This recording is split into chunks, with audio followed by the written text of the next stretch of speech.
Pai, do Filho e do Espírito Santo. Amém. Inspirai, ó Senhor, as nossas ações e ajudai-nos a realizá-las, para que em vós comece e para vós termine tudo aquilo que fizestes, por Cristo, Senhor nosso. Amém. Santa Maria, Mãe de Deus, rogai por nós. Em nome do Pai, do Filho e do Espírito Santo. Amém.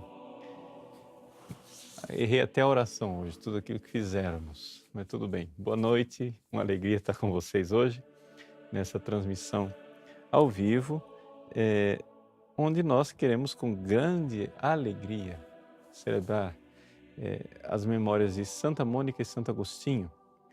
Nós estamos no meio desse curso de Engenharia da Santidade, que já foram lançadas as aulas, e nós teremos mais aulas para os alunos, para tirar as dúvidas, para dialogarmos, né, bem proximamente. Acontece, porém, que eu gostaria de fazer esta aula aberta também para todos aqueles que não são alunos e que gostariam de refletir um pouco sobre essa questão da engenharia da santidade, ou seja, como é que acontece essa transformação. Como é que a graça de Deus transforma uma pessoa de um grande pecador, como Santo Agostinho era, num grande santo, como este santo que nós veneramos, Santo Agostinho, doutor da Igreja.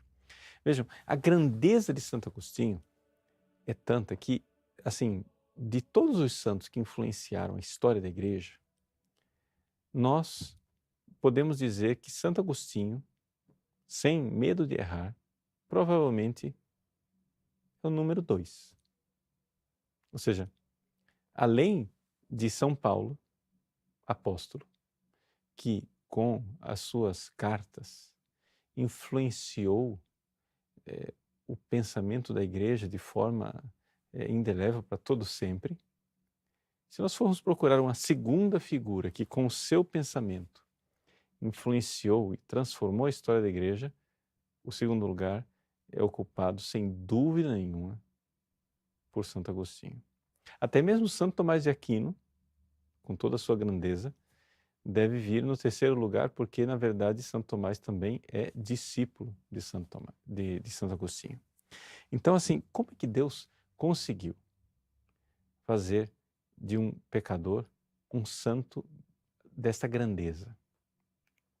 Bom, primeiro, vamos recordar para aqueles que não conhecem a vida de Santo Agostinho.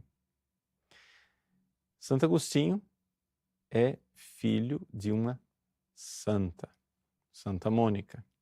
Só que acontece que Santa Mônica não nasceu santa, né? Ou seja, quando Agostinho era pequenino, ela teve medo de batizá-lo. Por quê? Porque se uma pessoa cometesse um pecado muito grande naquela época, as penitências que a igreja impunha eram tantas que as pessoas tinham medo de se batizar, ou seja, deixavam para receber o batismo com, desculpa a expressão, com o pé na cova, já para morrer. Porque para receber o perdão através do batismo não precisava de grandes penitências. Agora, para você se confessar, não é como hoje, a gente vem aqui, se confessa, tchau, um Pai Nosso, Ave Maria e vai embora. Na época de Santo Agostinho, para você se confessar, você tinha que fazer anos de penitência. Então Santa Mônica, pensando assim, puxa vida, meu filho, e se ele pecar? Então ela inscreveu ele entre os catecúmenos, ou seja, os catequizandos, aqueles que seriam preparados para o batismo, mas não batizou. Enfim, foi, de certa forma, um erro de Santa Mônica, mas Agostinho cresceu recebendo a doutrina cristã da sua mãe, porém não foi suficiente, porque Agostinho era muito talentoso. E um dia, ouvindo um orador, Agostinho ficou entusiasmado e quis seguir os ensinamentos da oratória. E assim ele foi sendo levado, né? Poderíamos dizer, foi levado pela mídia do seu tempo, né? Ou seja, pela oratória. E ele então passou para falsas doutrinas, uma seita chamada maniqueísmo. Depois ele saiu do maniqueísmo, foi atrás de uma filosofia que já era um bom passo, né, de busca da verdade, e finalmente, em Milão, um belo dia, Santo Agostinho se converteu. Nós vamos falar desse processo de conversão. O que é que Deus fez no coração desse homem para ele se converter? Porque Santo Agostinho, ele não é somente, eu estou falando que ele foi um grande pecador, mas tudo bem, sim, mas Santo Agostinho vivia as paixões carnais. A questão do sexo para Santo Agostinho era um problema muito sério, a castidade era uma coisa que ele não dava conta. Tanto que Santo Agostinho teve um filho fora do matrimônio, não é? Chamado Adeodato, e como ele, pelas regras sociais da época, não podia se casar com a mãe do Adeodato, aconteceu então que ele se afastou dela para supostamente, né,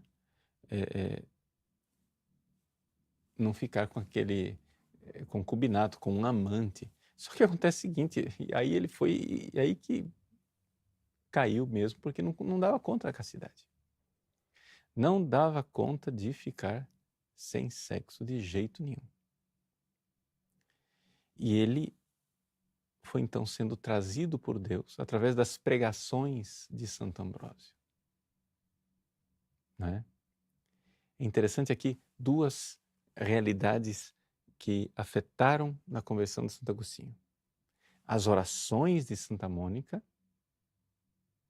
e as pregações de Santo Ambrósio.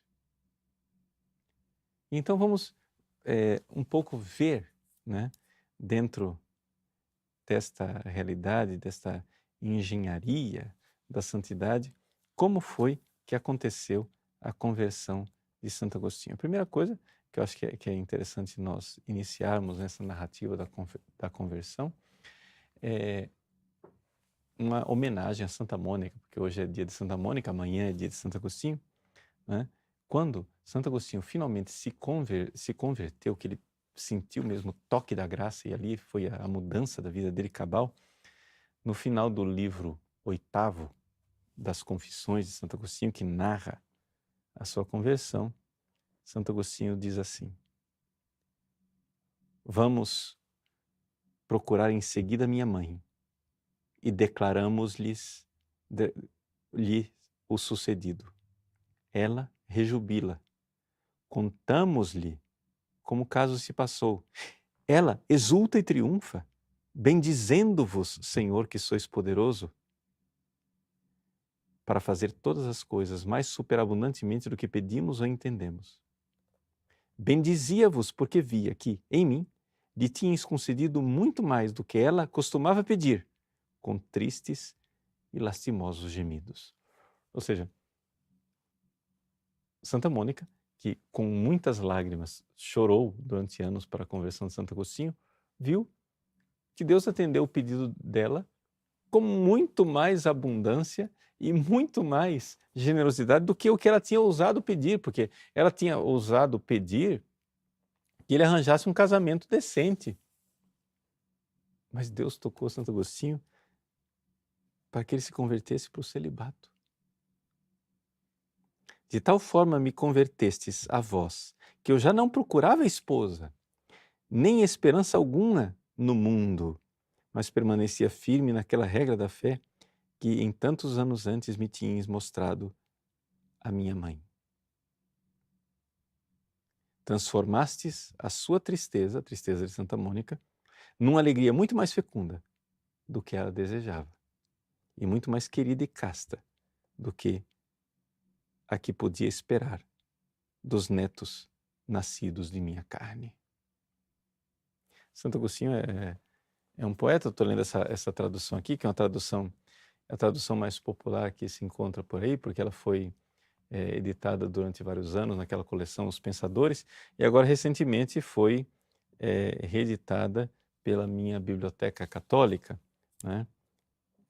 Então, aqui, essa realidade belíssima da conversão de Santo Agostinho. Então vamos lá. Como é que aconteceu esse negócio dentro, não é, da alma de Santo Agostinho. Primeira coisa, veja, as coisas que eu vou ler aqui estão todas no livro 8º.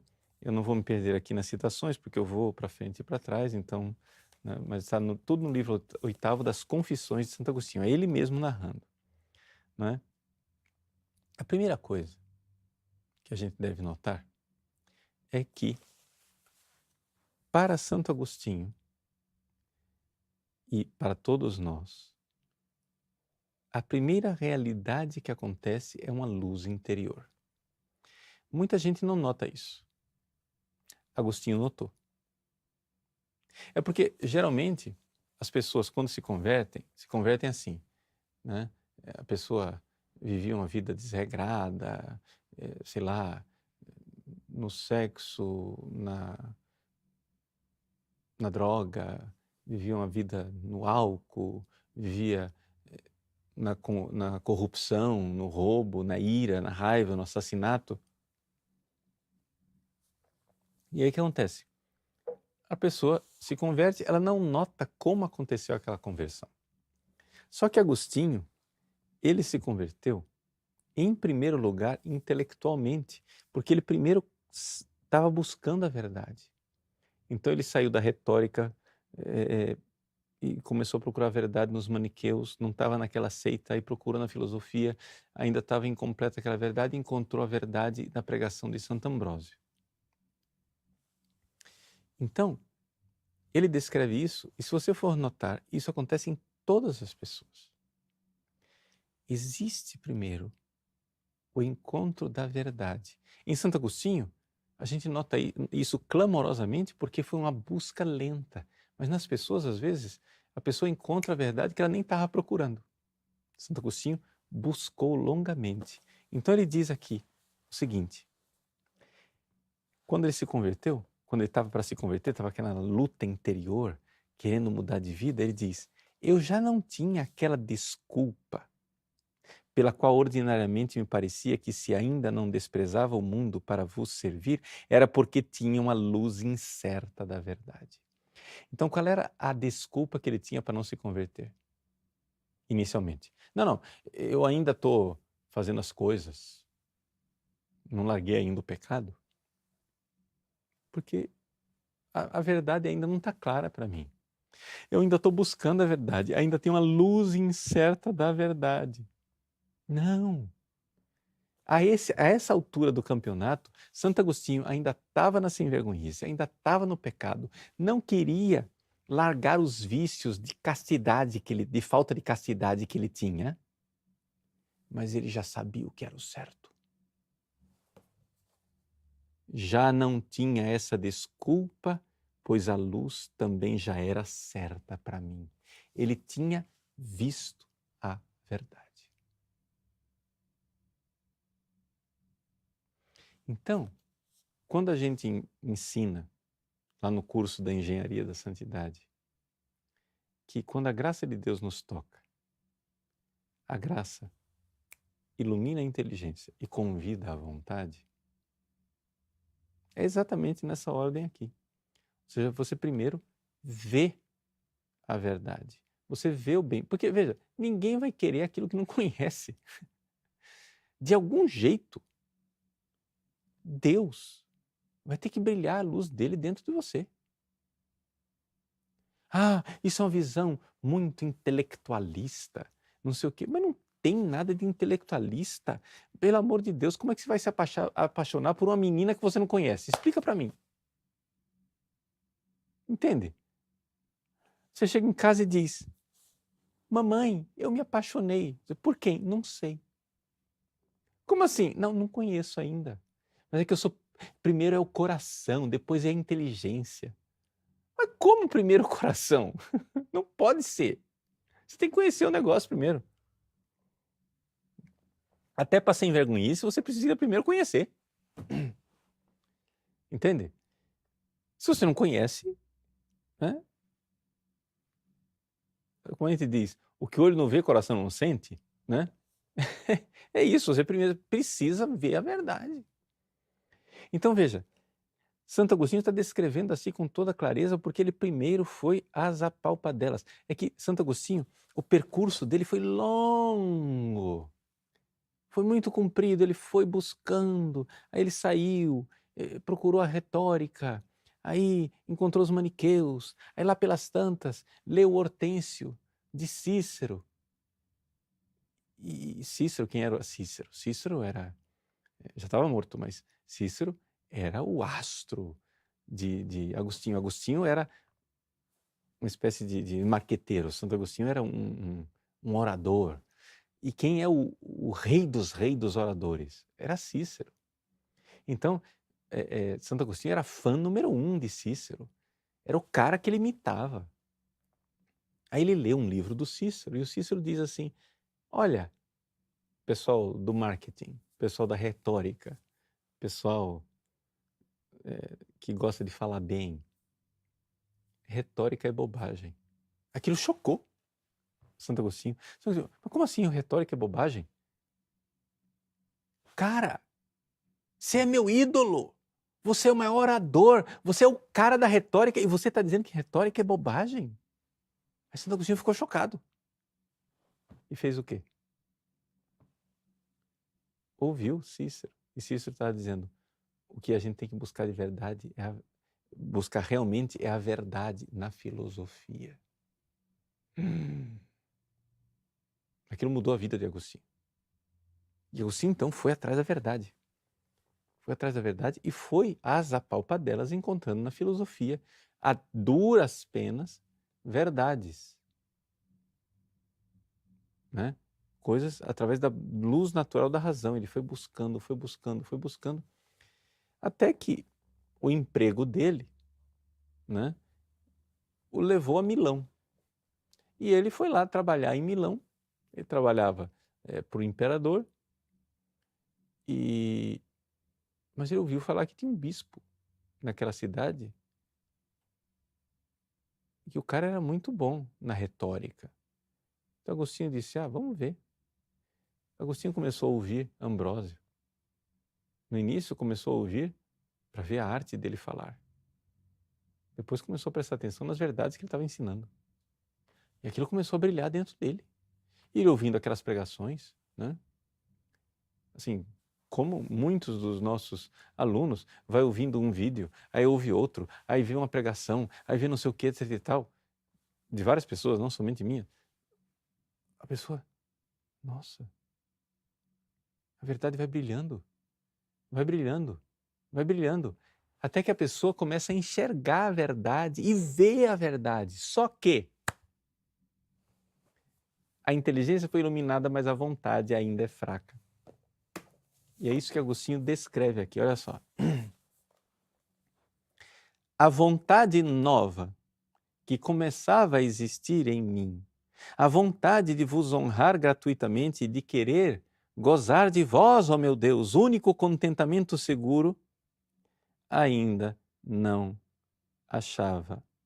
se achava apta para superar a outra vontade. Ou seja, ele vê que ele tinha duas vontades dentro dele. A luz já tinha brilhado,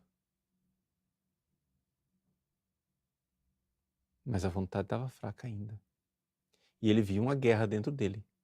Vou, não vou. Quero, não quero. Ou seja, ele sentia dentro dele um convite para mudar de vida. Larga o pecado. Deixa o sexo desregrado. Para com isso.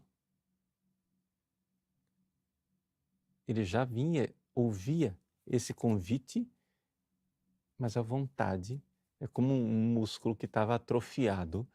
Ele ainda não tinha uma vontade firme. Ele diz, a outra vontade, a vontade de pecado, era fortificada pela concupiscência. Ou seja, porque o problema aqui é o hábito. Ele estava viciado. Então, como a gente diz, né? O cachimbo entorta a boca. O fulano de tanto fumar o cachimbo entortando a boca, daqui a pouco estava viciado com a boca torta. E ele diz, e assim, as duas vontades, uma concupiscente, ou seja, a vontade do pecado, e outra dominada, ou seja, dominada por Deus, livre. Uma carnal, a vontade do pecado, outra espiritual, batalhavam mutuamente em mim, discordando uma da outra e dilaceravam-me a alma. Essa é a luta. Veja, a inteligência já sabia o que era certo, mas a vontade ficava, quero, não quero, vou, não vou. O hábito, ou seja, o vício, que combatia tanto contra mim, provinha de mim. Ou seja, quem foi que fez esse vício no você? Quem criou o vício em você foi você. Ou seja, o hábito que combatia contra mim vinha de mim. Ah, mas eu acho que é o diabo, é o capeta, é não sei o que, etc. Tudo bem, existe o demônio, ele faz essas coisas, etc. Mas ele não faz sem sua cooperação, tá? Não adianta descarregar a culpa em cima do diabo, porque ele opera, mas você coopera. Porque com atos de vontade eu chegava onde não queria. Olha que coisa. Ou seja, com o querer, ele ia para onde não queria. Está parecendo com a sua vida? Quem poderá protestar legitimamente quando um castigo justo persegue o pecador? Aí vem aquele, eu já não tinha desculpa de não ter a luz, porque eu já sabia da luz. E ele diz assim, mais embaixo. Também eu estava certo de que o entregar-me ao vosso amor era melhor do que ceder ao meu apetite. Ou seja, ele já tinha a inteligência, ele já sabia, ele tinha certeza, se entregar ao amor de Deus é melhor do que eu me entregar ao sexo desregrado, aos meus caprichos, às minhas veleidades, aos meus vícios. Ele já sabia disso, ele estava cansado de saber. Ele está dizendo aqui, eu estava certo, tinha certeza de que se entregar ao amor de Deus era melhor. E por que você não se entrega? Você pergunta. Mas o primeiro agradava-me e vencia-me, o segundo aprazia-me e encadeava-me. Ou seja, Deus vai com afagos, né? Querendo vencer a sua escravidão, mas o vício vai te agradando e vai te acorrentando, né? Aí o que acontece? Vamos lá. Como vai acontecer? Ele cita aqui Efésios 5. Desperta, ó tu que dormes, levanta-te de entre os mortos e Cristo te iluminará. Ou seja, estava faltando aqui o toque do Cristo. Ele precisava se abrir ao toque da graça. E esse toque da graça vai acontecer. Nós vamos ver como que ele aconteceu com Santo Agostinho.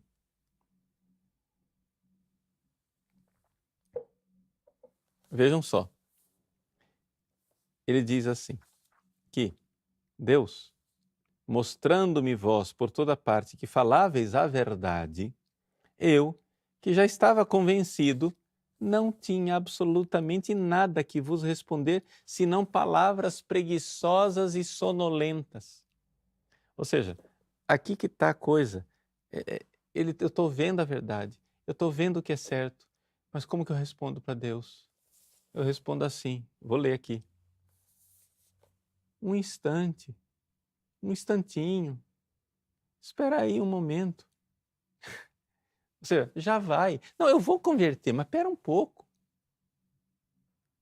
Mas não é hoje. Eu vou converter. Você tem que ter paciência. Mas este instante não tinha fim. E este esperai um momento ia se prolongando. Deleitava-me com a vossa lei. Ou seja, Santo Agostinho, nessa altura do campeonato, ele quando ouvia a palavra de Deus, Santo Ambrósio pregando, ele ficava, cara, que lindo! Ele se deleitava. Segundo o homem interior, mas em vão, porque os meus membros, ou seja, o corpo, porque em meus membros outra lei repugnava à lei do meu espírito. Ou seja, o corpo dizia não. E me mantinha cativo na lei do pecado que está em meus membros. Bom, então o que é que aconteceu? Para fazer de uma longa história, uma história curta, Santo Agostinho, né, estava um dia com o seu amigo Alípio e eles ouviram a narrativa de pessoas que se entregavam a Deus. Eram os monges, que eles renunciavam a tudo e iam viver a vida em oração. Ouviram a vida de Santo Antão, que tinha ficado popular naquela região através das narrativas de Santo Atanásio, porque Santo Atanásio, que era bispo lá de Alexandria, no Egito, foi exilado, né, na Itália. Então, foi Santo Atanásio quem popularizou a vida monástica e a vida de Santo Antão. Então, aí Santo Agostinho ouviu falar. E você acha que é só lá no deserto do Egito que tem Antão e os monges? Aqui pertinho, aqui, perto de Milão, tem gente fazendo isso. Quando Santo Agostinho ouviu falar que pertinho de Milão estava acontecendo isso, aí ele desabou. E disse, né, para si mesmo, né, deixa eu pegar aqui, se eles podem fazer isso, por que não eu? E começou a chorar. Vejam, como que aconteceu a mudança em Agostinho? Ele ouviu a vida dos santos e ficou fascinado por aquilo. E disse assim, se esses e essas fazem isso, por que não eu? Por que que eu não vou fazer isso? E aí ele diz, assim eu sofria e me atormentava, acusando-me muito,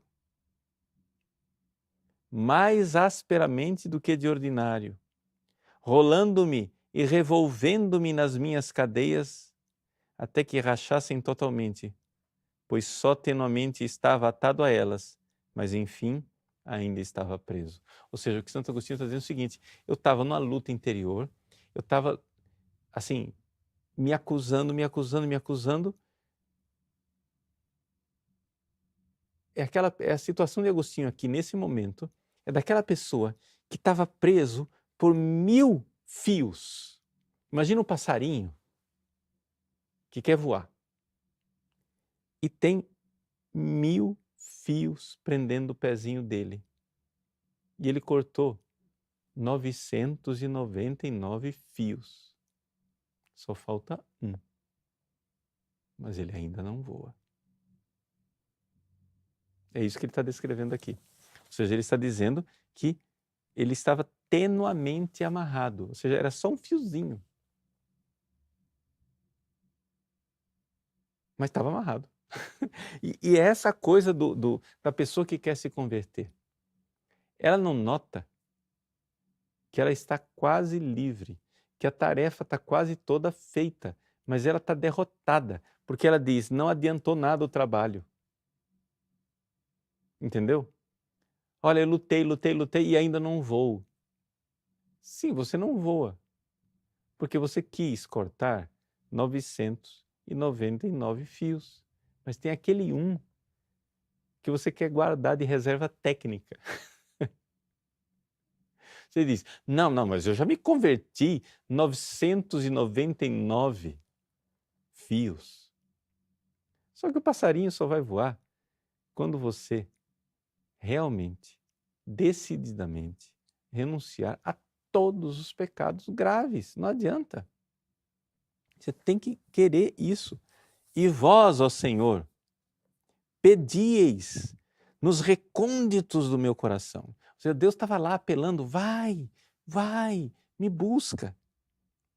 Com severa misericórdia, duplicáveis açoites do meu temor e da vergonha, para eu não afrouxar. Olha que beleza. Santo Agostinho está dizendo que Deus, com severa misericórdia, duplicava os açoites. Ou seja, Deus estava chicoteava ele, pá, por dentro, aquela luta interior. E Deus, tá. Que é isso? Que severidade? É uma severa misericórdia. E para eu partir as pequenas e leves cadeias, ou seja, para romper, para quebrar as correntes, que eram bem pequenininhas, eram fiozinhos, que tinham ficado, a fim de se não robustecerem de novo, ligando-me mais tenazmente. Então Deus não estava dando trégua para que aquelas correntes não engrossassem outra vez. As correntes estavam bem fininhas, estava quase rompendo. Então Deus torturava Agostinho. Olha só, agora essa frase. Já não recaía nas antigas paixões, mas estava próximo delas e respirava-as. Ou seja, Santo Agostinho, a essa altura, já não estava mais fazendo sexo. Já não estava mais caindo na sexualidade desregrada. Mas ele, ao mesmo tempo, ainda respirava aquele ar. Ele ainda não tinha força de se converter e pedir o batismo. E olha que quem está aqui fazendo isso tudo é um homem que ainda não era batizado. Não tinha a graça dos sacramentos. Imagina você que já é batizado, que já tem a graça dos sacramentos, que pode se confessar, que pode comungar. Gente, nós temos muito mais do que Agostinho tinha.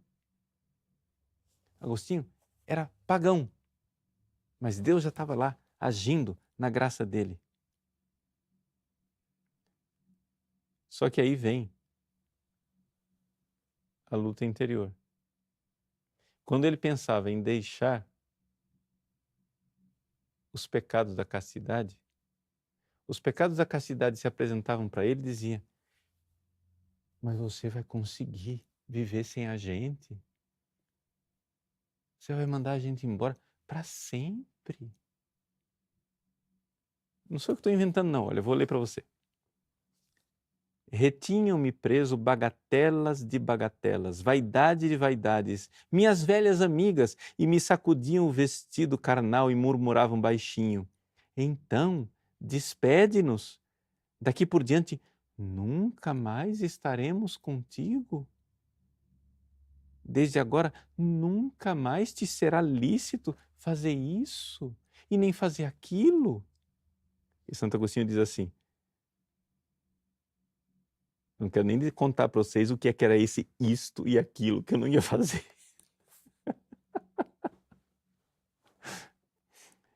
E que coisas, ó meu Deus, que pensamentos me sugeriam as vaidades no que eu chamava isto e aquilo. Afasta-os da alma do vosso servo, a vossa misericórdia.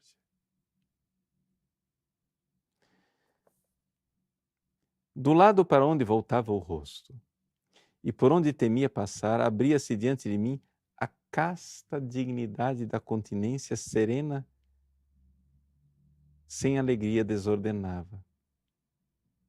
Veja, olha aqui, Santo Agostinho é um artista da palavra, né? Em latim é muito mais bonito, mas essa tradução portuguesa antiga aqui também é bonita. Veja, a continência, ou seja, a castidade, o ficar sem sexo, o celibato, atraía Santo Agostinho com a sua casta dignidade. Era Aquilo era atraente, era belo. Serena, sem alegria desordenada.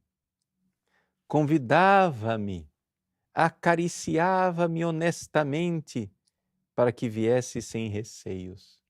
Então é como se, ele está descrevendo aqui numa linguagem como se a castidade estivesse seduzindo ele. O celibato. Vai, seja puro. Viva a castidade. Então ele se sentia seduzido, no sentido bom, né? E aí, vem aquela pergunta que eu falei.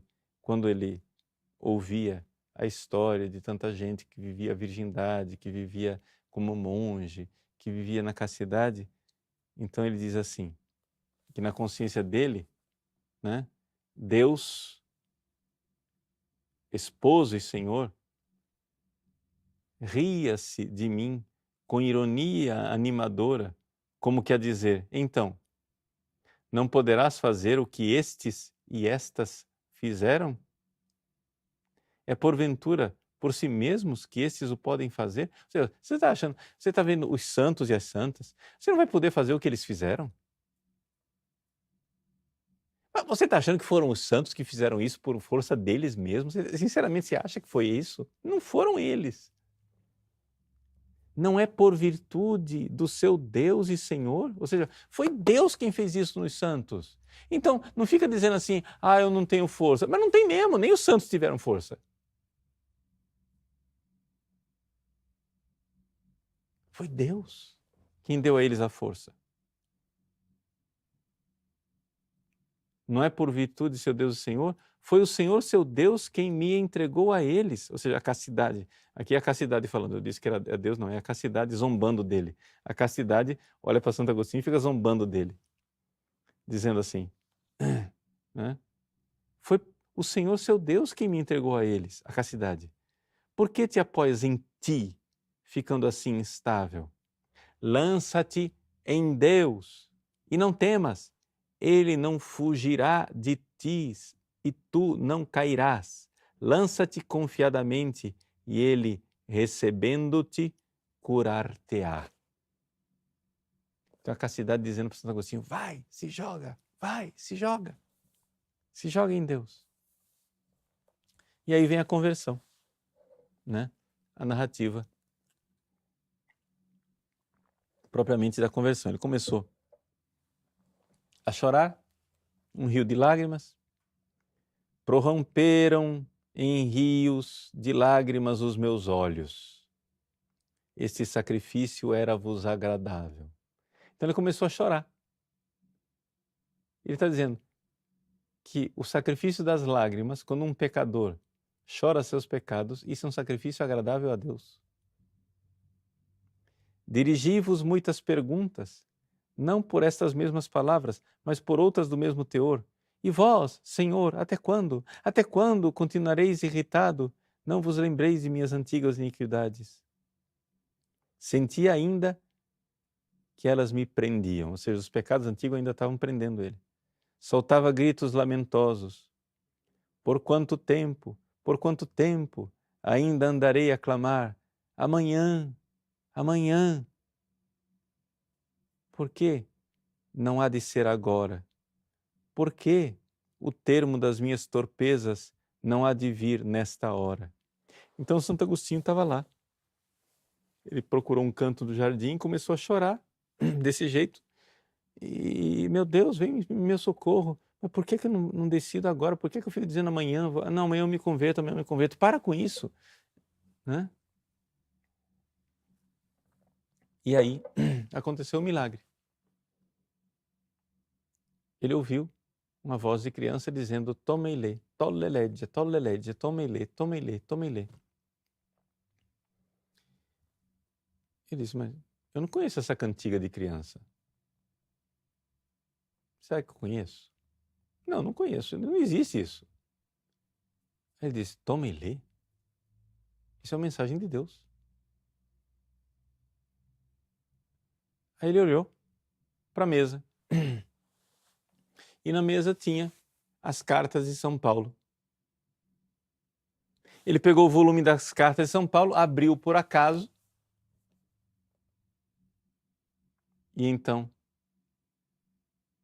caiu nessa passagem.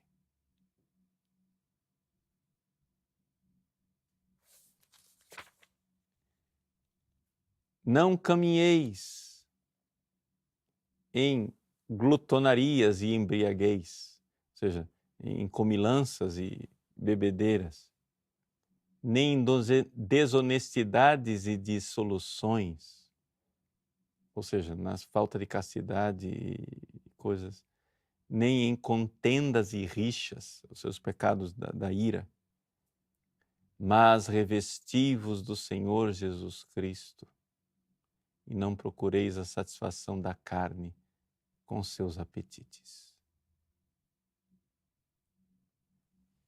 Não caminhe mais no sexo desregrado, mas se vista de Jesus. Ele não precisou de mais. Foi suficiente. Vejam, o que é isto que aconteceu com Agostinho? Isso é simplesmente a visita de Deus na sua palavra num momento de oração. Porque, não sei se você notou, Santo Agostinho está descrevendo que ele estava rezando. Ele estava lá chorando e começou a rezar. Oração vocal. Começou a pedir, meu Deus, me socorre, meu Deus, me ajuda, etc. Abriu a Bíblia, pum! Passagem. Aí a palavra de Deus, uau, brilhou para ele. E aí, finalmente, as cadeias foram rompidas. Se converteu. Então, esta é a engenharia da conversão. A graça de Deus ilumina a inteligência e convida à vontade. Mas quanto mais você reza e se expõe à palavra de Deus com honestidade, com humildade, e vai pedindo e vai rezando, essa luz vai ficando mais forte e a vontade também vai se fortalecendo. E então Santo Agostinho descreve o caminho, que é esse caminho de todos nós. A graça de Deus ilumina a inteligência e convida à vontade. Reze, reze mais, vá meditando, vá pedindo que a palavra de Deus vá transformando seu coração. Nesses atos, nessas intervenções da graça que acontecem na oração, você vai ficando mais robusto e vai sendo capaz de amar. E aí, gostaria de aqui concluir com, aqui eu peguei agora, não a tradução, mas peguei o original latino, nessa que são as obras completas de Santo Agostinho, na editora Città Nuova, em italiano, é o texto em latim e em italiano ao lado. Porque o latim é tão belo que vale a pena visitar aqui o original. É o canto de Agostinho com a sua conversão. Está no livro 10 das Confissões. Tarde te amei, ó beleza tão antiga e tão nova. Tarde te amei. Deus é a beleza antiga e nova. Sero te amavi, pulcritudo tam antiqua e tam nova. Sero te amavi, tarde te amei. Et ecce intus eras et ego foris. Deus estava dentro e eu estava lá fora. Deus estava intus. Deus estava aqui dentro de mim me chamando o tempo todo. E eu lá fora procurando onde? Onde você procura Deus? Você procura Deus como Agostinho no sexo? Você procura a felicidade de Deus no dinheiro? Você procura a felicidade de Deus nas drogas, na bebida? Onde? Na vaidade? Onde você procura Deus? Você procura Deus em desonestidades, em mentiras? Você procura Deus? Onde que é a sua vaidade? Né? Em bens materiais, em carros caríssimos, roupa nova, onde que você está procurando Deus? Você está procurando lá fora? Mas Ele está dentro de você. Por que você se joga lá fora quando Ele está dentro? Tarde te amei, ó beleza tão antiga e tão nova, tarde te amei. Eis que estavas dentro e eu fora. Et tibi te querebam, et ista formosa que fecisti deformis irruebam. E lá fora eu te procurava. E as coisas belas que Deus criou, eu me lançava nelas, disforme. Ou seja, aquele é poético. As coisas formosas e eu disforme, né? Ista formosa, ego deformis. Olha aqui, agora que frase que vem. Mecum eras, et tecum non eram. Tu estavas comigo, ó Deus, mas eu não estava contigo. Mecum eras, tu estavas comigo. Et tecum non eram, mas eu não estava contigo. Ea me tenebant longe a te, quasi in te non essent, non essent. As coisas que me agarravam, me colocavam para longe de Deus, que me seguravam, eram as coisas que não existiriam se não existissem em Deus.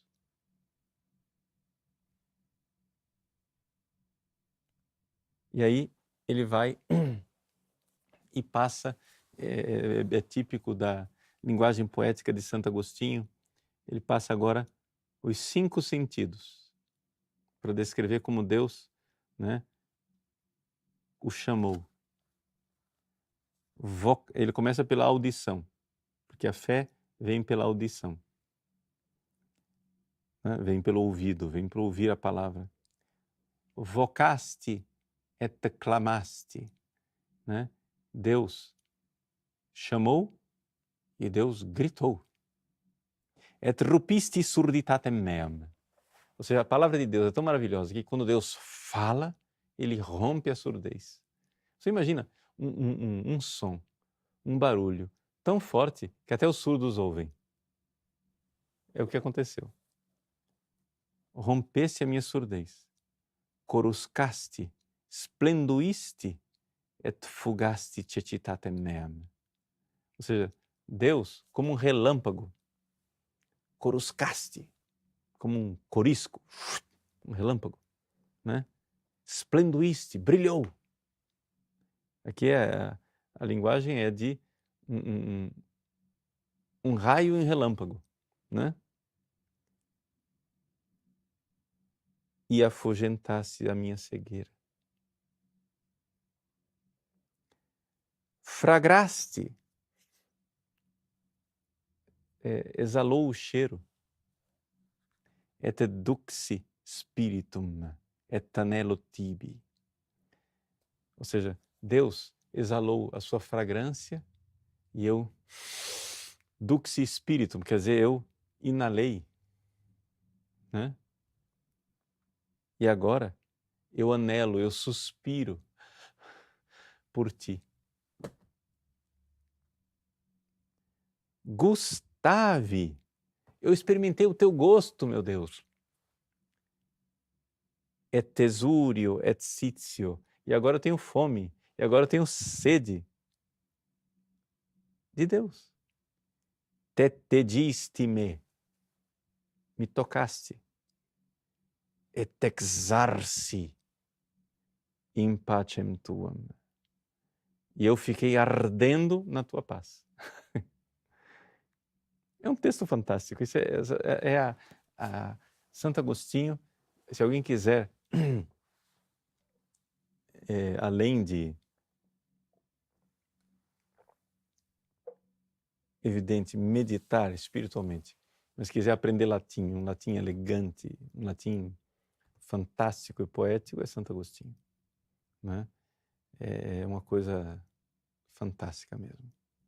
Então vejam, é isso que Deus quer fazer com você.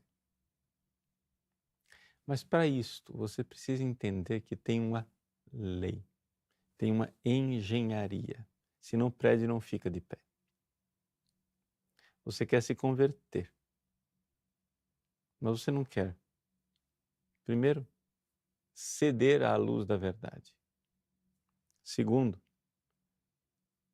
deixar que essa verdade fique cada vez mais certa dentro de você e você veja com clareza o quanto você estava nas trevas e agora você vê essa verdade. E isso vai ficando mais forte e então a sua vontade vai ficando mais firme. Você não precisa ficar no debate de Santo Agostinho. Rompa agora com todos os pecados. Não 999, não, os 1000 de uma vez. Não 99%, 100%. Porque o passarinho não voa enquanto ele está preso, por um único fio que seja. Mas, para isto, se decida. E vá se fortalecendo, fortalecendo sua vontade com os sacramentos, com a confissão bem feita, com a comunhão bem feita. Não desista de você. Mesmo que ainda os hábitos antigos tenham força. Mas não se preocupe. Deus vai açoitar você. Deus não vai deixar você em paz. Ele vai tocar você e você vai arder na paz dele. Então vamos lá. Coragem. Hoje, dia de Santa Mônica, tenha certeza. Existe muita gente rezando pela sua conversão. Ah, não acredita nisso? Então vamos rezar juntos agora pela sua conversão. Porque Deus quer. Então, deixa eu dizer amanhã, é hoje, dia de Santa Mônica, véspera de Santo Agostinho. Hoje é o dia da sua conversão. Vamos rezar. Vamos pedir a Deus. Vamos pedir junto com aquela que é a Mãe ardorosa e bondosa que nos socorre em nossas necessidades. Ave Maria, cheia de graça, o Senhor é convosco. Bendita sois vós entre as mulheres e bendito é o fruto do vosso ventre, Jesus. Santa Maria, Mãe de Deus, rogai por nós, pecadores, agora e na hora de nossa morte. Amém. O Senhor esteja convosco, Ele está no meio de nós. Abençoe-vos o Deus Todo-Poderoso, Pai, Filho e Espírito Santo. Amém.